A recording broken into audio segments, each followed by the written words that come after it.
विश्व रत्न डॉक्टर बाबा साहब भीमराव अंबेडकर की वो कौन सी डिग्री है जो भारत में पिछले कई दशकों से बाबा साहब भीमराव अंबेडकर के बाद अब तक कोई हासिल न कर सका?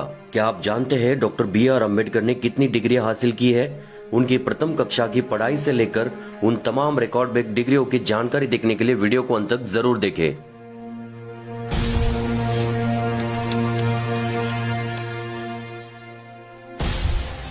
डॉक्टर अंबेडकर ने भारतीय संविधान की रचना में प्रमुख भूमिका निभाई है। इसी के साथ उन्होंने अपनी विद्वत्ता की छाप समाज के हर क्षेत्र पर छोड़ी है। अधिकतर लोग डॉक्टर अंबेडकर को केवल भारत के संविधान निर्माता के रूप में जानते हैं और कुछ लोग उन्हें एक दलित नेता के रूप में जानते हैं, परंतु यह पूरा परिचय नहीं है, ये तो अंशमात्र परिचय है।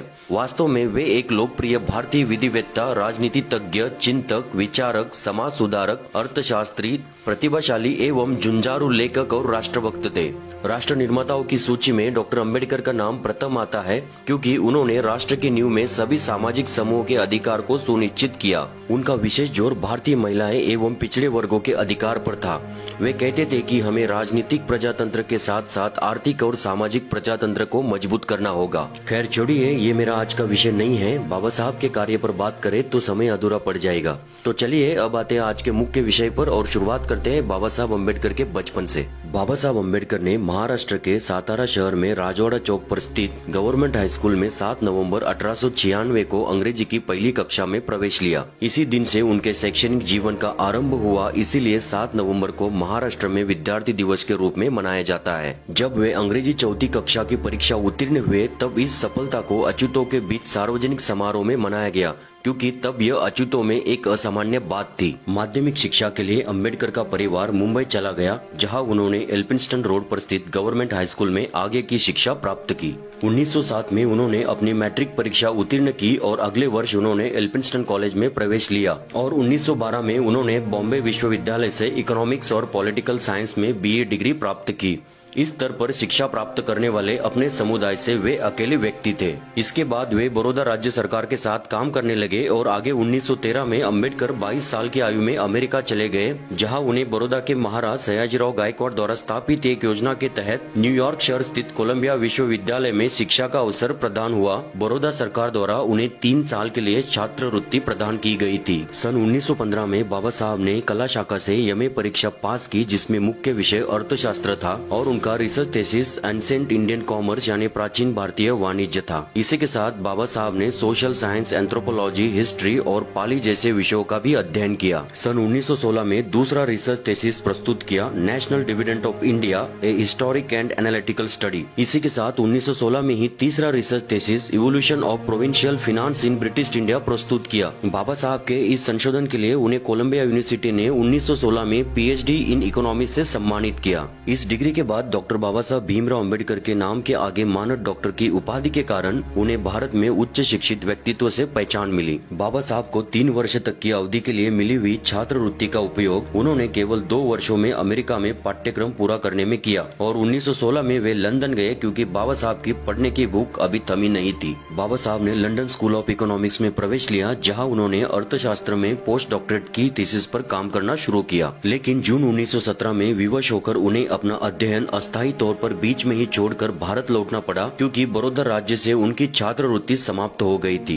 उन्हें 4 साल के भीतर अपना थीसिस पूर्ण करने के लिए लंदन लौटने की अनुमति मिली। बाबा साहब की पढ़ने की भूख खत्म नहीं हुई थी, वो और आगे पढ़ना चाहते थे। बड़ौदा राज्य के सेना सचिव के रूप में काम करते हुए अपने जीवन में अचानक फिर से आए हुए भेदभाव के कारण डॉक्टर भीमराव अंबेडकर निराश हो गए और अपनी नौकरी छोड़कर मुंबई के Sydenham college of commerce and economics में बतौर इकोनॉमिक्स के प्रोफेसर के रूप में काम करने लगे। आगे की पढ़ाई के लिए कुछ पैसों की बचत की। इसी के साथ 1920 में कोल्हापुर के शाहू महाराज के सहयोग से वो एक बार फिर से इंग्लैंड वापस जाने में सफल हो पाए। 1921 में एक और प्रबंध provincial decentralisation of imperial finance in British India यानी ब्रिटिश भारत में शाही अर्थव्यवस्था का प्रांतीय विकेंद्रीकरण को प्रस्तुत किया। इस विशेष कार्य के लिए उन्हें MSc इन इकोनॉमिक्स की डिग्री प्रदान की गई। अब बाबा साहब ने अपना संपूर्ण ध्यान पोस्ट डॉक्टरेट पर लगा दिया। बाबा साहब जानते थे कि भारत में सामाजिक कार्य के लिए कायदे कानून पर पकड़ होनी चाहिए। इसीलिए उन्होंने लंदन के ग्रेज इन कॉलेज में बैरिस्टर की पार्ट टाइम पढ़ाई के लिए एडमिशन लिया। 1922 में उन्हें ग्रेज इन कॉलेज ने बार एट लॉ की डिग्री प्रदान की और उन्हें ब्रिटिश बार में बैरिस्टर के रूप में प्रवेश मिल गया। हालांकि ज्यादातर लोग बाबा साहब को बैरिस्टर के पेशे से ही जानते हैं, लेकिन बैरिस्टर की डिग्री बाबा साहब ने अर्थशास्त्र के पढ़ाई के साथ पार्ट टाइम हासिल की हुई डिग्री है। वैसे तो 1922 में ही बाबा साहब ने पोस्ट डॉक्टरेट के लिए प्रबंध प्रस्तुत किया, द प्रॉब्लम ऑफ रूपी, its origin and its solution, यानी रुपयों की समस्या, इसकी उत्पत्ति और इसका समाधान, जिसमें अंग्रेजों की गलत आर्थिक नीतियों पर आक्रामक हमला किया और इसी के कारण उनके प्रबंध को मान्यता नहीं मिली। लेकिन बाबा साहब की विद्वत्ता के सामने हार मानते हुए उन्हें अगले साल 1923 में इकोनॉमिक्स में डॉक्टर ऑफ साइंस की डिग्री से सम्मानित किया गया। अध्ययन पूर्ण कर भारत वापस लौटते हुए भीमराव अंबेडकर 3 महीने जर्मनी में रुके, जहां बॉन विश्वविद्यालय में उन्होंने अर्थशास्त्र का अध्ययन किया। अब बाबा Saheb Bhimrao Ambedkar BA, MA, PhD, MSc, DSc और बार एट लॉ जैसे 6 डिग्रियों के साथ भारत के सबसे प्रतिभाशाली विद्वान बन गए थे।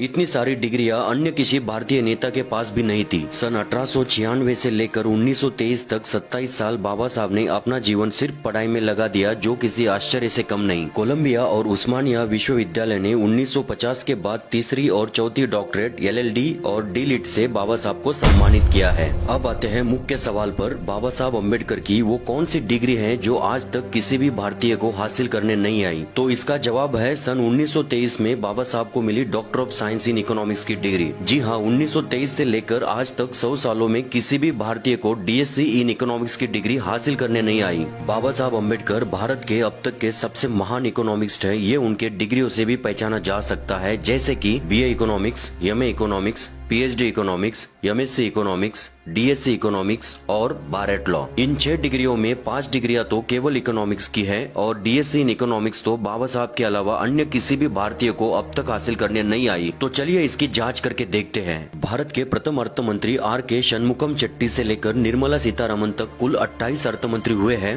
लेकिन केवल मनमोहन सिंह एकमेव ऐसे अर्थ मंत्री है जिनके नाम के आगे डॉक्टर की उपाधि लगती है। यानी आप समझ ही गए होंगे कि 28 में से 27 अर्थ मंत्री ऐसे हुए जिनका क्वालिफिकेशन PhD इन इकोनॉमिक्स तक नहीं है। इसमें कोई शक नहीं कि डॉक्टर मनमोहन सिंह का नाम भारत के बड़े अर्थशास्त्रियों में आता है और उनका क्वालिफिकेशन ऑक्सफोर्ड यूनिवर्सिटी से PhD इन इकोनॉमिक्स है, लेकिन DSc नहीं है। एक और भारतीय अर्थतज्ञ है अमर्त्य सेन, जिन्हें नोबेल प्राइज तक मिला है और उनका क्वालिफिकेशन भी केवल PhD in economics from Cambridge university है, DSc नहीं है। भारत में इकोनॉमिक्स में सबसे बड़ी पोस्ट भारतीय रिजर्व बैंक के गवर्नर की मानी जाती है। रिजर्व बैंक के प्रथम गवर्नर सर ओसबोर्न स्मिथ से लेकर शक्तिकांत दास तक कुल 25 गवर्नर हुए हैं। शुरुआती दौर में ज्यादातर गवर्नर इंडियन सिविल सर्विस पास भारतीय ही बनते थे, लेकिन 1977 में डॉक्टर I.G. पटेल प्रथम PhD होल्डर रिजर्व बैंक के गवर्नर बने। इसके बाद 11 गवर्नर ऐसे हुए जिनके नाम के आगे डॉक्टर की उपाधि लगती है, लेकिन उन सभी गवर्नर का क्वालिफिकेशन भी केवल PhD इन इकोनॉमिक्स है।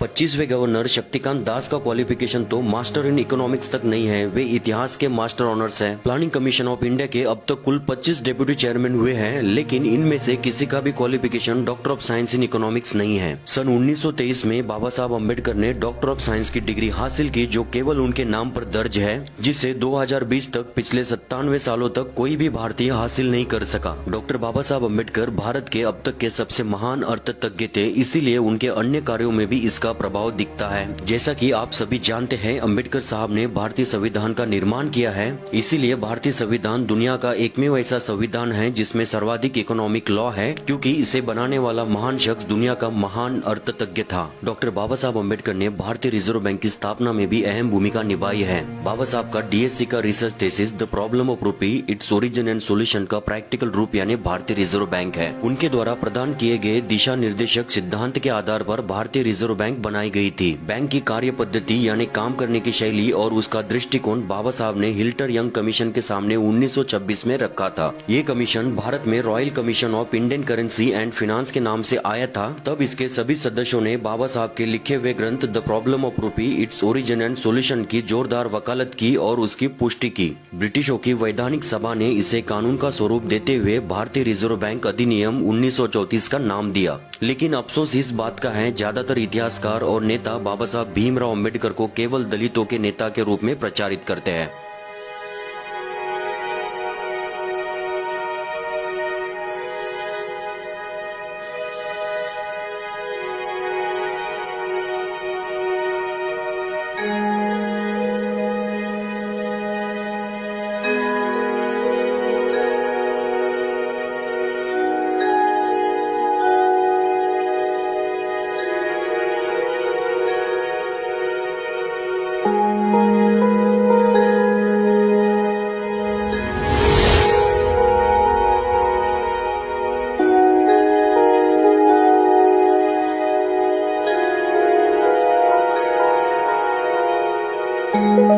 है।